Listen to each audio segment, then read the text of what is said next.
오순절 날은 사도들이 특별한 방식으로 성령을 받은 날로 저희들은 기억을 합니다.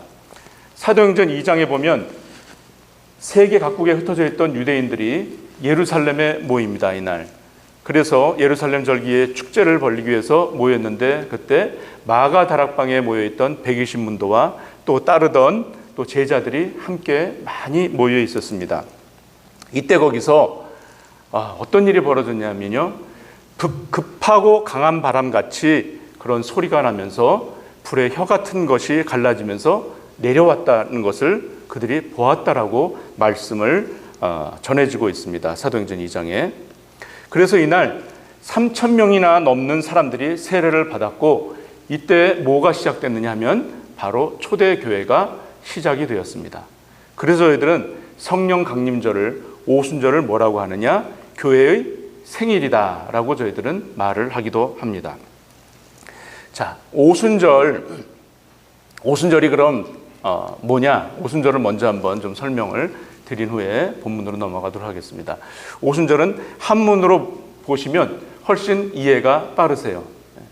5오자에다가 10순, 10순자에다가 그 다음에 마디절이에요. 그래서 5번의 10일이다.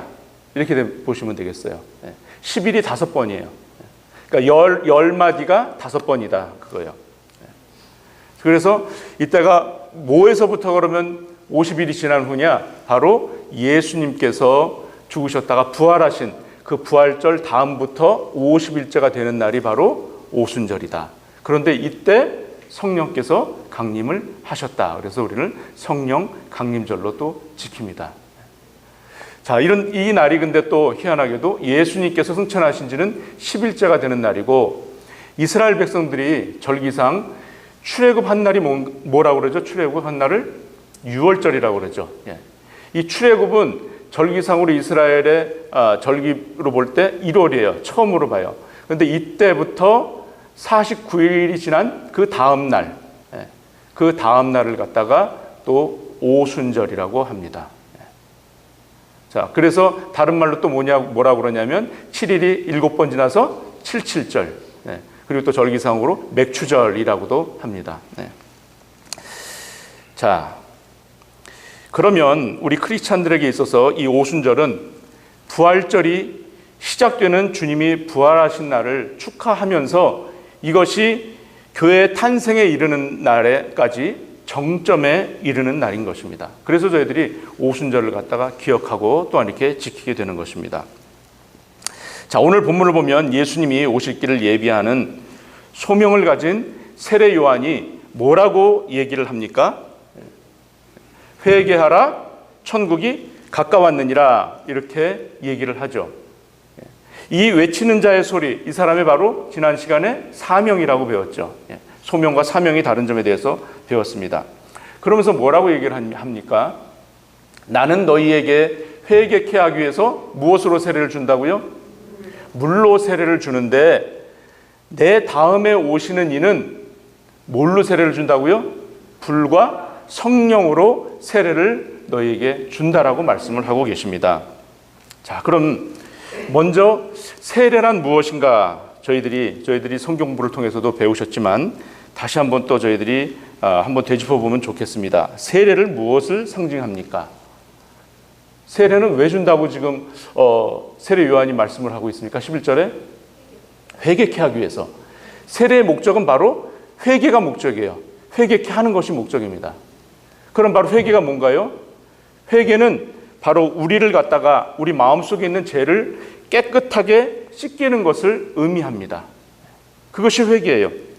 마치 물로 우리들의 더러워진 것을, 몸에 더러워진 것을 깨끗이 씻기는 것처럼 바로 이 세례를 통해서 우리들의 죄된 것들을 깨끗이 씻겨내는 그러한 일이 바로 세례인 것입니다. 그래서 우리가 예수님을 믿고 영접하는 순간에 우리는 무엇으로부터 깨끗해집니까? 죄로부터 깨끗해지고 또한 더 이상 죄의 노예가 아닌 진정한 그러한 자유인이 되는 것이 바로 이 세례를 통해서 일어나는 것입니다. 그래서 여러분들 아마 세례를 다 받으셨죠? 아직 못 받으신 분들도 계시지만 세례를 다 받으셨어요. 그래서 세례를 받는 날을 갖다가 뭐라고 합니까? 세례식이다 라고 얘기를 하죠. 그래서 우리가 이것을 예수님을 나의 구주로 영접한 것을 입으로 시인하고 우리의 신앙을 같은 신앙이다라는 것을 고백하는 것, 여러 사람들에게 증인으로 공포하는 시간, 이것이 바로 세례식이다. 그래서 이때부터 나는 주님의 자녀로, 하나님의 자녀로서 최선을 다해서 주님께서 맡겨주신 사명을 다해서 소명을 따라 살겠다는 그러한 서약식이 바로 세례식인 것입니다. 자, 그래서 이 일을 제일 먼저 한 사람이 바로 누굽니까? 오늘 본문에 나오는 세례 요한입니다. 그런데 이 세례 요한이 세례를 베풀 때 바로 전제 조건이 있었죠. 서두에서 말씀드린 것 같이 회개하라, 천국이 가까웠느니라. 그렇습니다. 전제 조건이 회개예요. 회개. 자, 마태복음 3장 2절에서 회개하라, 천국이 가까웠느니라. 마태복음 3장 6절에서는 자기들의 죄를 자복한다는 말이 회개라는 말이에요. 그러므로 회개에 합당한 열매를 맺고, 그리고 예수님께서 사역을 공생애를 처음 시작할 때 하셨던 첫 일성도 역시 마찬가지로 마태복음 4장 17절에 나오는 회개하라, 천국이 가까웠느니라. 똑같은 말씀으로 사역을 시작을 하셨습니다. 자, 그럼 구체적으로 회개가 무엇인가 한 번 더 짚어보면, 회개는 헬라어로 원어적인 뜻으로 메타노이아라는 말입니다.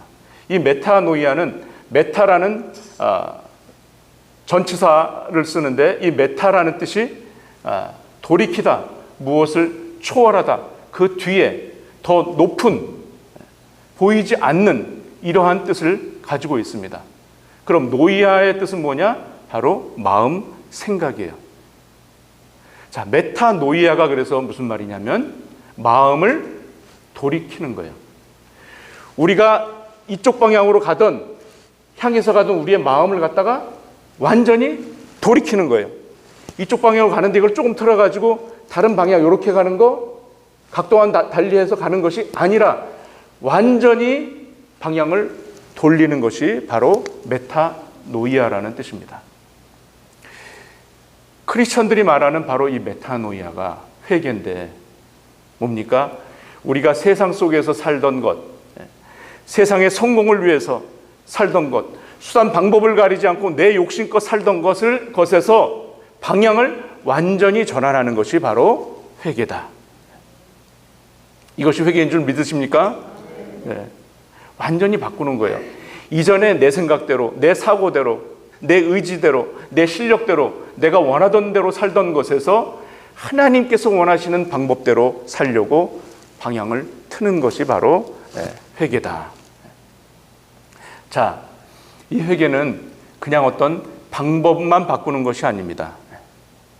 내가 이렇게 해봤더니 안 돼. 그래서 이런 방법을 써봐. 근데도 이게 또 잘 안 돼.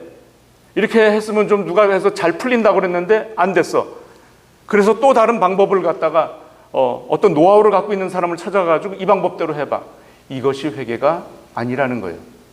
방법을 바꾸는 게 회개가 아니고 완전히 방향을 180도 바꾸는 것이 회개인 줄로 믿으시기 바랍니다. 자, 이 회개가 전제 조건이 되어야만 예수님을 우리가 우리의 구원자다, 또 우리의 삶의 주인이다라고 우리가 받아들이지 않습니까? 그런데 솔직히 여러분들 한번 생각을 해보시고 말씀을 해보십시오. 우리가 세례를 받을 때 기독교인이면 이미 회개를 했겠거니 회개가 전제 조건이 되지 않습니까? 회개했다고 믿고 이분이 회개했으니까 그거를 믿고서 세례자도 집례를 하게 되죠. 세례를 주게 됩니다. 자, 그런데 한번 생각해 보십시오. 내가 진짜 마음속에서는 회개가 안 되었어도 세례는 받을 수 있을까요? 없을까요? 있을까요? 없을까요? 있죠. 네. 사람이 사람 속을 어떻게 알아요? 네. 이분이 회개했다고 하니까 믿고서 주는 거예요. 네. 그리고 입으로 시인을 했잖아요. 네. 자, 그런데 정말 그리고 우리가 세례를 받을 때 당시에는 내가 정말 회개를 했어. 그렇게 믿었어. 그 마음이 들었기 때문에 또 회개를 또 받은 것 아닙니까? 자, 이것은 무엇을 말하느냐? 우리가 좀 지나면 내가 정말 회개를 그때 했는데 지금 사는 거 보면 내가 진짜 회개를 했는지 아닌지 긴가민가 하단 말이에요. 이건 무엇을 말하는 겁니까? 우리 인간의 불완전성을 얘기해요. 인간은 누구나 완전할 수가 없어요. 어제 먹었던 마음이 오늘 와가지고 틀려요. 오늘 먹었던 마음이 내일 가서 틀릴 수 있어요. 이렇게 완전하지 못한 것이 바로 우리 인간의 존재인 것이죠. 우리가 우리를 스스로 못 믿는 거예요. 자, 세례 요한이 바로 그래서 이것을 알고 있었습니다. 사람이 사람에게 세례를, 즉 물로 세례를 베풀고 또 그 물 세례를 받을 수 있지만 이것은 어디까지나 우리가 하나님의 사람이 되었다는 것을 예수님께서 우리의 마음을 죄로부터 깨끗하게 씻어주시는 것을 여러 사람들에게 공포하는 그런 상징적인 의미라는 것을 우리는 알 수가 있습니다. 그래서 세례 요한이 뭐라고 말을 했습니까? 세례 요한이 나는 물로 세례를 주지만 내 뒤에 오시는 이 누구예요? 예수님께서는 뭘로 주신다고요? 불과 성령으로, 성령과 불로 세례를 주신다라는 거예요. 자, 그럼 성령과 불 세례에 대해서 본문에서 뭐라고 말씀을 하느냐? 12절 우리 다 같이 한번 읽겠습니다. 시작. 손에 키를 들고 자기의 타작마당을 정하게 하사 알곡은 모아 곡간에 들이고 쭉정이는 꺼지지 않는 불에 태우시리라. 네. 성령과 불세례로 예수님께 주신다는 말씀을 하고서 바로 이어가지고 어떤 말씀을 하시냐면 굉장히 무서운 말씀이 될 수도 있고 긴장이 되는 그런 말씀을 하십니다. 예수님께서 자기의 타작마당을 정하게 하시는데 알곡들은 모아가지고 곡간 안에 들이고 알곡이 아닌 쭉정이는 불에 태운대요. 바로 성령과 불, 성령 세례, 불 세례가 다른 건가요? 다를까요? 성령 세례가 불 세례예요. 같은 겁니다.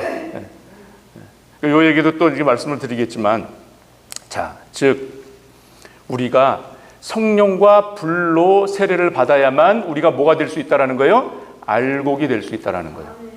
알곡을 모아서 곡간 안에 드리는 것은 바로 구원을 얘기하는 것입니다. 그리고 쭉정이는 뭡니까? 바로 성령과 불로 세례를 못 받은 것을 얘기를 하고 있어요. 이것이 바로 불에 태워진다. 즉 구원에 이르지 못한다라는 말씀이죠. 알곡은 천국에 가고 알곡이 안 되면 당연히 천국에 못 가는 거. 이거를 얘기를 하는 거예요. 아주 심플한 얘기예요. 어려운 얘기가 아닙니다. 자, 그럼 이제 큰일 났어요. 나는 세례를 받았어. 물 세례도 받았어. 자, 그런데 성령과 불로 세례를 못 받은 것 같아. 불 세례 그러면 사람들이 막 어떤 사람들은 막 예언도 하고 방언도 하고 엄청나게 막 능력이 있어가지고 막 교회에서도 막 목에 힘주고 다니던데 나는 성령 세례도 못 받은 것 같고 불 세례도 못 받은 것 같은데 이거 어떻게 해, 이제 나는 알곡이 아닌가벼, 이렇게 생각할 수 있단 말이에요. 이것이 우리 기독교인들이 성령에 대해서 오해하고 있는 부분이에요. 성령에 대해서 오해하고 있는 부분이 너무나 많아요. 우리 성령님은 인격적인 분이십니다. 굉장히 인격적인 분이세요. 자, 여러분들이 예수님을 나의 구원자, 나의 구세주, 나의 삶의 주인이라고 입술로 고백하셨어요, 안 하셨어요? 다들 고백하셨죠? 이 고백한 것이 누구로 인해서예요? 성령님에 의해서 되는 거예요. 이거 아무나 할 수 있는 게 아니란 말이에요. 자, 그 다음 한번 보실까요? 고린도전서 12장 3절에서 뭐라고 말씀하십니까? 저 밑줄 친 분만 읽어보시죠. 시작. 성령으로 아니하고는 누구든지 예수를 주시라 할 수 없느니라. 아멘입니까? 네. 성령님이 아니고서는 여러분들이 이 자리에 앉아서 나와 있을 수가 없는 거예요. 네. 예수님을 주라고, 여러분들의 구세주라고, 예수님을 하나님이라고, 나의 삶의 주인이라고 모셔드릴 수 없다라는 겁니다. 그러니까 여러분들은 세례 받으시면서 그렇게 입술로 고백하신 순간 이미 성령 세례를, 즉 불세례를 받으신 거예요, 안 받으신 거예요? 받으신 거예요, 안 받으신 거예요? 여기서 이미 받으신 거예요. 무슨 뜨거운 게 와야지 막 전기가 막 흘러야지. 그래야만 성령 세례를 받는 게 아닙니다. 성령 세례는 이미 여러분들이 입술로 고백하고 주를 여러분들의 구세주로 이미 영접하셨을 때 그때 성령 세례가 임하신 거예요. 불세례가 이미 온 거예요. 그런 다음에 우리들이 그 성령 충만했던 것이 식어지니까 내가 전에 받았었나 안 받았었나, 어제하고 오늘은 또 삶이 또 다르고 그렇게 되는 거죠. 이미 받으셨어요. 이거 확실하게 믿으셔야 돼요. 말씀에 나와 있잖아요. 고린도서 12장 3절에요. 어떤 분들은 그래가지고 성령 세례를 누가 받아야 된대. 거기 쫓아가가지고 뜨거워야 된다니까 막 박수를 그냥 막 힘을 다해가지고 막 손바닥이 막 열이 나가지고 부르틀 때까지 막 박수를 치는 사람이 있어요. 그러고서 손바닥이 빨가니까 불러받았다고. 이게 성령 세례입니까? 아니에요. 그 어디 가가지고 누구는 또 그냥 등짝을 갖다가 막 그냥 스매싱을 당해가지고 등짝이 뻘개가지고 몸이 뜨거워지니까 성령 세례 받았다고. 이게 성령 세례입니까? 하나님은 인격적이십니다. 정말 성령 세례를, 성령을 받았다면, 내가 지금 성령에 충만하다면, 여러분들 이미 받으셨어요. 그걸 믿으시고, 그런데 우리가 살다 보면 믿음을 잃어, 힘을 잃잖아요. 그럴 때 빨리 내가 지금 성령께서 역사하시는 것이 덜하구나, 이걸 알아차려야 되잖아요. 이걸 알아차리고 더 예수님께, 하나님께 다가갈 수 있도록 믿음을 달라고 기도를 해야 되죠. 자, 예수님을 나의 구원자, 나의 삶의 주인으로 고백하는 여러분들은 이미 성령과 불로 세례를 받으신 줄 믿으시기 바랍니다. 그리고 이 고백이 아무나 할 수 있는 것이 아니라고 하지 않았습니까?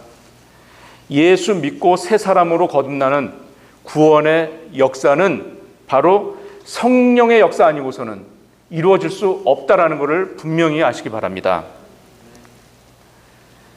자, 우리가 성령 세례를 받으면, 그래서 예수를 나의 구주로 시인하고 영접한 후에 그 다음에 우리의 신앙생활은 성령의 역사가 계속해서 지속될 수 있도록 성령 충만함을 사모해야 되는 거예요. 그래서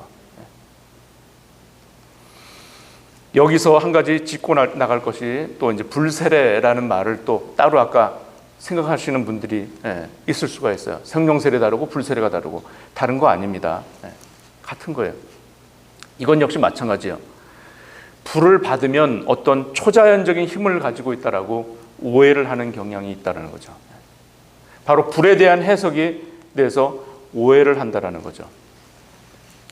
요한이 말하는 물세례와 예수님이 주시는 불세례가 그래서 비교가 될 수 있어요. 물로 뭐를 합니까? 씻는 거잖아요. 우리에게 더러워진 것이 있는 것을 갖다가 씻는 역할을 해요. 그러면 불은 무슨 역할을 할까요? 불 하면 그냥 무서운 거, 지옥에서나 우리가 저기 돼야 되는 거, 그렇게만 생각을 한단 말이에요. 그런데 아까 요한복음 12장에서 쭉정이들을 갖다가 태운다고 그랬잖아요. 물론 우리가 우리의 믿음으로 인해서 심판의 과정에서 구원과 지옥 두 개로 나눠요. 천국과 지옥으로 나누는 것이 분명해요. 그런데 우리 삶 가운데서도 성령이 하시는 역사는, 성령의 불이 하시는 역사는 바로 뭐냐? 우리 가운데 더러운 것을 어떻게 하는 거예요? 태우는 역사가 있는 거예요. 태우는 거. 그러니까 형태는 틀려요. 물로 씻고 더러운 거. 여러분들 집안에 있는 거 옛날에 저기 뭐 하면 태우잖아요. 내다가. 태워야지 박테리아까지 다 죽잖아요. 그것을 얘기하는 거예요. 그래서 형태는 다르지만 그 목적은 어떻다? 목적은 같은 거예요. 씻는 것과 태우는 것. 그래서 이것이 깨끗게 하는 거예요. 정결케 하는 거예요. 그래서 우리가 항상 성령 충만한 것을 우리가 사모해야 될 줄로 믿습니다. 그래야 우리 가운데 있는 더러워진 것들을 항상 씻고 태우는 작업, 이것이 있어야 되는 거예요. 자, 누가 목사님 같이 가시고 괜찮으시겠어요? 네. 자, 성령의 능력이 아니고서는 결코 이 세상에서 여러 가지 시험과 또 환난과 유혹과 어려운 일들을 우리가 헤쳐나가기가 힘듭니다. 우리가 예수 믿기 전에는 이러한 것들이 올 때는 어떻게 해서든지 내가 이겨야지, 어떻게 해서든지 이걸 내가 뚫고 나가야지, 얼마나 힘이 듭니까? 머리가 빠질 정도로 다 짜내야죠. 있는 돈 없는 돈, 옆에 사람들 아는 사람들한테까지 돈을 갖다 빌려다가 이걸 투자를 해가지고 빨리 메이크업을 해야죠. 사는 게 얼마나 힘이 듭니까? 그런데 예수 믿고 나니까, 성령 받고 나니까 우리의 삶이 누구를 의지해요? 내 힘으로만 살던 것이 아니라 이제는 성령의 힘을 의지하게 되잖아요. 그러니까 내가 좀 어려운 일을 당해도, 힘든 일을 당해도, 참 해결할 수 없을 것 같은 일을 당해도 그래도 어떻게 해요? 찬송하면서 나갈 수 있는 게 바로 성령님의 힘인 줄로 믿으시기 바랍니다. 성령을 받은 사람은요, 그래서 내가 우쭐하지 않아요. 어떤 분들은 내가 어떤 은사를 가지고 있다고, 내가 남들이 체험하지 못한 어떤 성령의 은사를 체험했기 때문에 이걸 가지고서 어떤 영적인 우월감을 가지고 상대를 이렇게 낮게 보는 경향도 있을 수 있어요. 근데 정말 성령이 충만한 사람은 그렇지 않아요. 내실이 있습니다. 속이 꽉 차 있어요. 그래서 마음속에 든든합니다. 마음속에 묵직한 것을 가지고 있어요. 그래서 하나를 하더라도 그냥 섣불리 하지 않고 성령께서 이끄시는 것을 내가 느끼면서, 그리고 한마디를 하더라도 그 말 속에 힘이 있습니다. 성령이 충만한 사람은 성경에 나와 있는 성령의 9가지 열매, 그 위에도 여러 가지 교회의 덕을 세우고 또 성도들에게 덕을 세우는 일들을 하게 되어 있어요. 그래서 내가 얘기 안 해도 누가 먼저 압니까? 상대방이 먼저 알아요. 이분이 지금 성령이 충만하구나. 이분이 전엔 성령이 좀 충만했는데 요즘은 좀 성령이 좀 뭐라 그러죠? 약발이 좀 덜하구나. 뭐 이런 표현도 쓰지 않습니까? 네. 자, 성령이 어떤 분이라는 거 이제 이해가 가시죠? 네. 그러니까 성령을 얘기하면 뭐 이상한 것, 초자연적인 것, 이거에로만 생각하시면 안 된다라는 거예요. 굉장히 인격적이시고 덕을 세우고 사람을 살리는 것이 바로 성령 충만함이라는 것. 자, 그래서 구원은 오직 성령의 임재함으로 우리가 사단의 종이 되었던 견고한 진을 파하고 그리스도를 나의 구세주로 시인함으로 인해서 새로운 사람으로 거듭나는 것이 바로 세례다. 이 세례는 우리가 물세례만 받는 그 시간으로 끝나는 것이 아니라 내가 입술로 하나님을 나의 구주로 고백했을 때, 예수님을 나의 구주로 영접했을 때 이미 성령과 불세례를 받은 것이다. 그래서 오늘 본문 11절에 이것을 잘 말해주고 있지 않습니까? 본문 11절에 그는, 예수님은 성령과 불로 너에게 세례를 주실 것이다. 누가 주신다고요? 예수님이 주신다고요. 주시는 분은 바로 예수님이에요. 그래서 우리가 예수님을 구주로 영접하는 것이 그래서 중요한 겁니다. 예수님이 하나님이 되신다는 사실을 성령으로 체험할 때 비로소 나 자신과 상관없었던 진리가 내 진리가 되는 거예요. 하나님이, 성령님이 이 성전에만 계신 것이 아니라, 이 예배 때만 계신 것이 아니라 여러분들이 성전문을 나가서도 성령님이 여러분들과 함께 하신다라는 것입니다. 성령님은 어디나 계셔요. 자, 그렇다면 그런 삶을 살려면 어떻게 해야 될 것인가? 내가 성령이 충만한 삶을 계속해서 살고 싶어. 그러면 어떻게 해야 될까요? 방법이 뭘까요 도대체? 세례를 또 받을까요? 어떤 분 진짜 그런 분이 있어요. 다른 교회에서 세례 받았는데 이 교회 가지고 다시 받고 싶대. 이게 맞는 거예요 이거? 이건 아니잖아요. 그것이 아니라 누가 세례를 주신다고 그랬어요? 우리에게. 예수님이 성령과 불로 세례를 주신다고 그랬잖아요. 그러면 성령이 충만하기 위해서 누구를 붙잡아야 돼요? 예수님 붙잡는 거예요. 성령이 충만하고 싶으시면 예수님을 사랑하십시오. 진정으로 예수님을 사랑하세요. 예수님을 묵상하세요. 그러면 그 예수님의 사랑이 내 가슴 속에 가득해져요. 예수님에 대한 묵상이 내 속에서 가득해져요. 주님께서 나를 위해서 홀로 십자가를 지고 죽으셨구나. 이 사실 하나만으로도 우리가 감격할 수 있는 거예요. 그렇게 되면 성령님이 오시지 말라고 해도 우리 가운데 충만하게 역사를 하십니다. 믿으십니까? 어떻게 하시라고요? 예수님을 사랑하세요. 예수님을 깊이 묵상하세요. 우리 교회가 이 예수님을 사랑하는 일에 지금 불이 붙고 있습니다. 이거 누가 하시는 거예요? 성령님이 하시는 거예요. 자, 나도 성령 충만할 수 있습니다. 그래서 예수님을 사랑하셔서 성령 충만하신 것. 오늘이 바로 성령 강림주일. 성령 강림주일 날 의미하는 바가 큽니다. 우리가 무엇으로 살아야 하는가 깊이 여러분들 묵상하시는 여러분들이 되셔서 성령 충만하신 여러분들의 삶이 복된 삶이 되시기를 간절히 축원합니다. 우리 이 시간 다 같이 한번 선포하면서 나가겠습니다. 다 같이 시작. 예수님은 나의 하나님, 예수님은 나의 구원자, 예수님은 나의 삶의 주인. 아멘.